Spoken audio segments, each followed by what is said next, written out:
Hello everyone, this is Nitpicking Nerd, and today I want to review the new episode of the Orville called Sanctuary. And we had a bunch of cameos by Star Trek actors such as Marina Sirtis, who appeared as the school teacher for little kids on the ship. It was kind of similar to some of her scenes in Star Trek TNG. There were a few times of her coming to a schoolroom of little kids and teaching them how to make sculptures and stuff like that. So we had a similar kind of scene here. And we see the son of Clyden and Bortus, and he's causing trouble in the school, so she has to call Bortus and Clyden to a meeting to discuss the matter. So all of that really reminded me of a few scenes we had with Alexander in TNG, who was also misbehaving in school, and the teacher had to call Worf, and the teacher said Worf's son, Alexander, told her that Klingons don't listen to teachers, and in this case he says that Moclans don't listen to females. He basically pushed a girl in school because she's a female, and we discovered that Clyden was basically teaching him that females are not as good as males, and Bortus is angry about this. So all of this is pretty great. So there were a few similarities with Star Trek, but it's kind of obvious they only took inspiration, they didn't really copy. Now, who are you talking to? I'm making a review for YouTube. Yeah, they look fine. Why? This is Zoidberg. Uh-huh. Wait, What? do you want to join the review? I need to cook. But you love the Orville also. Yes, but you won't have any lunch. I was just talking about females and males. I was just talking about how the Moclans consider females, and then you come in and you say that you're cooking lunch. Very bad timing. You're proving Clyden right. Clyden was saying the females are worth less than males. But of course, they're a planet, they're a civilization who's built on only men. But Yes, but there's the whole story about that, and suddenly you come in and you're and telling and saying that Clyden is getting worse. Okay, sorry about that. This was unscripted surprise. So anyway, Bortus and Clyden still having trouble. Clyden is getting worse and worse with his attitude against females. The son is listening to Clyden more than Bortus. And we also discovered that the Moclans are upgrading all the weapon systems of all the Union ships so that they can fight the Kalons better. And we have two Moclan scientists coming on board the ship, and they have some kind of strange suitcase, and they open it up and there's something strange inside. We don't know yet what it is. And this will be a spoiler review, so we discovered that inside the suitcase they actually hide the baby, that they gave birth to a female baby, and because they don't want that baby to be changed into a male, they're sneaking it off Maklas to another planet where the baby can be safe and she can be raised as a female, whatever way she wants. And Bortus finds out about it and decides to keep it a secret as not to endanger the life of the baby, because they're basically committing a crime, that they're sneaking someone off the planet, and according to Moclan society they only have to have males, so they would want to change the gender of the female just like they did with Bortus's daughter. And Bortus takes his son to see this Moclan baby to show him that some Moclans are born female. And then, as it turns out, his son told that to Clyden, and then Clyden told that to the captain. And the captain is angry that Bortus has been hiding this secret from the rest of the crew. And he decides that they have to corroborate this story. Maybe it's a kidnapped baby or something. So the Orville follows the ship to which those two scientists moved to. And they discover that that ship actually went inside some huge nebula, and so they decide to follow it. And by the way, the special effects in this episode were really great.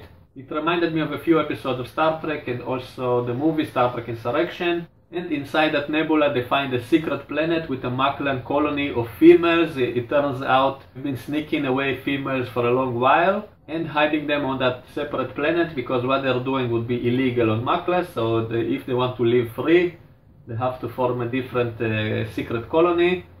And it also turns out the colony is headed by that same female Moclan we saw in season 1, the one who was hiding in the mountains. It turns out she's been secretly sneaking Moclan females away to that other planet. We don't know for how long, we don't know when it started, maybe even before they met her in season 1. because there are thousands of people already on that colony, and because the Orville found out about them, she wants to relocate the entire colony to a different place. But Captain Mercer offers that instead of hiding, maybe they should simply go to the Union Council and to ask to be recognized as a separate nation so that it can be protected by the Union, and this way they won't have to keep hiding anymore. And then we have a few scenes on Earth which I think were great, in which we actually get to see the Council of the Union, which is like the Federation Council, which we rarely got to see on Star Trek. I think we never actually saw it except for Star Trek 4, The Voyage Home. And so it was really fun to see the Union Council and to see all the different kinds of aliens sitting there, and there was a lot of attention to detail. There were a whole bunch of aliens which we saw previously on the show. Also, we get to see the guy who played Ruafo in Star Trek Insurrection, so I guess it was nice to see him again. And as I explained, the whole setup is kind of similar to Insurrection, because it was also about a planet inside a nebula, which some guys want to relocate, and Picard sends Riker to talk with the Federation Council to protect them. So there were a bunch of similarities with Insurrection, and we actually got to see one of the actors from Insurrection who played the villain there. And I think one of the Moclans was played by the guy who played Worf's brother, Korn. I think that was the same guy. He sounded exactly like him, kind of over-exaggerated intonations, so I'm pretty sure it's him, I didn't check. And the Moclan female poet comes there and makes a speech about rights and all of that, which was a great speech, by the way. But then she mentions that song that she heard when she was in the shuttle with Mercer. She heard some song, I don't remember its name, and she really liked it, and she said it's the voice of the revolution, and then she started quoting from it in the end of the speech, so that was kind of a silly moment. By the way, most of the episode was really dramatic, really well done, and the humor was only like in the end of scenes, and therefore it didn't really disrupt the scenes itself. It only kind of added a little humor on top of it, and so it was done, I think, in a good way, in which the humor doesn't ruin the drama of the actual story. And the Moclans basically threaten the Union that if they do recognize that colony as a separate nation, then the Moclans will leave the Union, and that will be a huge blow, because they are the biggest supplier of weapons to the Union. They've just started upgrading all the Union ships. And with the Kelon threat, that's really a big deal. So that immediately kind of presents a moral dilemma of this episode. Should the Union actually uphold its own principles, or should it be more worried about security? So I love the fact that this episode have that kind of ideological debate going on, kind of morality tale. And this scene also reminds me of the scene in Star Trek 4 in which the Klingon ambassador threatened the Federation that there will be no peace as long as Kirk still lives.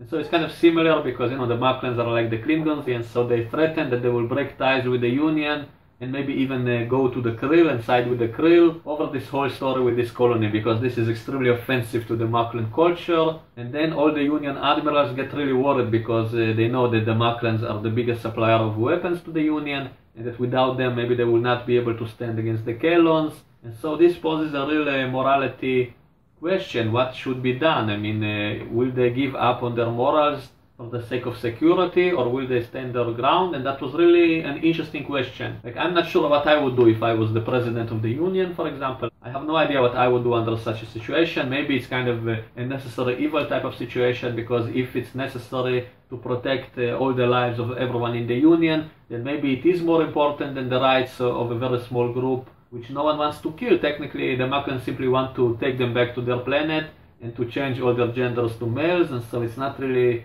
as bad as killing them all. And so maybe it is more important to save the lives of everyone in the Union. And so I'm not even sure what I would personally do under such conditions. And so we have a scene at the table of all these admirals debating this issue, and by the way, all the admirals that we saw previously. So there's a nice continuity, nice attention to detail. And Ed Mercer keeps arguing that they have to protect the rights of the Moclan females, because it's part of their principles to defend the oppressed groups and minority groups, and so they cannot give up on their morals simply because of the bigger threat. And also he says the Moclans know that they also need the Union to help defend them as well.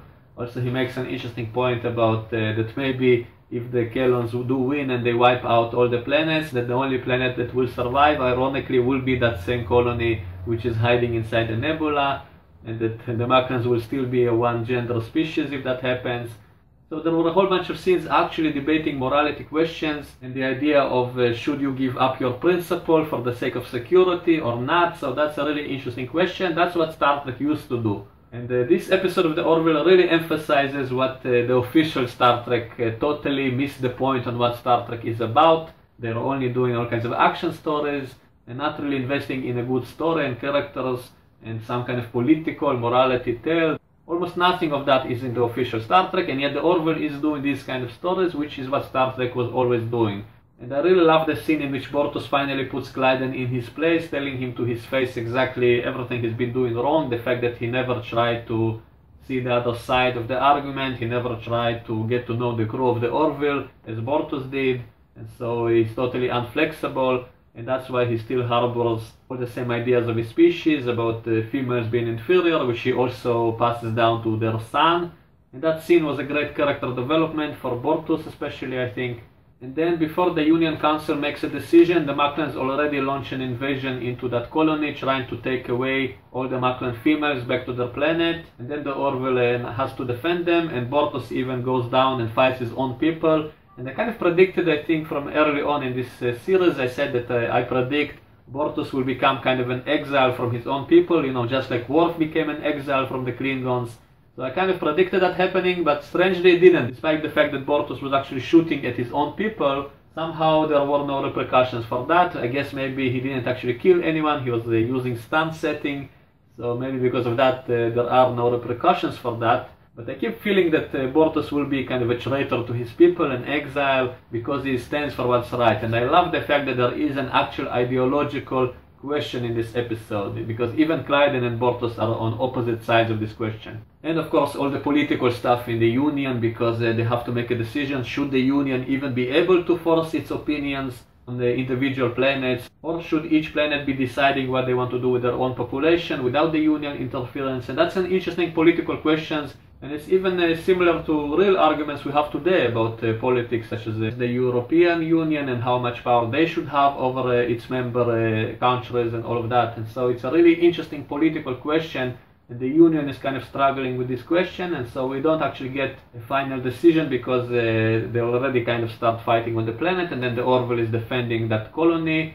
And then in the very end they do reach kind of a compromise in the Union Council that that colony will be allowed to continue to exist, but they will stop trying to smuggle people from Moclans to that colony. And so it did kind of end with a peaceful negotiation, but only after fighting has begun.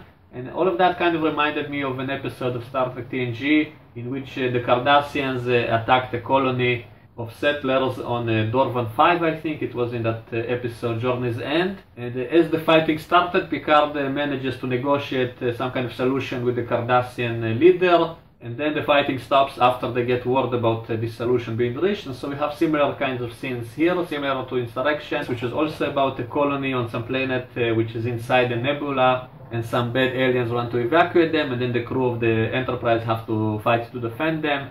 And meanwhile the Enterprise goes to call for the Federation Council to decide on the matter, and so probably also gave some inspiration to this episode. But this episode was actually better, and that's one of the things I love in the Orville. They take the best ideas from Star Trek and do them even better. They get rid of all the silly stuff, and they improve on the source material, and they also add some humor on top. And so that's part of what makes the Orville great. It's even better than Star Trek in many ways. It's like a refined version of Star Trek, a distilled version. Taking the best ideas, improving them. The special effects also got better by now, and so it even looks better. All the special effects inside that nebula looked much better than the ones in Insurrection, for example. And so this episode of the Orville was actually better than a major Star Trek motion picture movie. So overall this was a great episode, great story, both the overall story and also the individual personal stories of some of the characters on the ship. And so it's a great plot tying both of them together, and also some action on top and some humor on top. A lot of attention to detail, like all the different aliens that we saw previously on the show, we see them all in the Union. And this episode once again confirms that the Orville is the new Star Trek. This is what Star Trek should be, this is what the old Star Trek used to be like, and it's even better in many ways, and the special effects are great. And so this show is the new Star Trek. And it once again emphasizes just how badly Star Trek Discovery totally missed the point on what Star Trek should be. And so the Orville did it all the right way. And so big thumbs up for this episode, I really enjoyed it. Big thumbs up for the Orville. Let me know what you think and we can discuss it in the comment section. I hope you enjoyed this video, and I will see you all next time. Bye bye.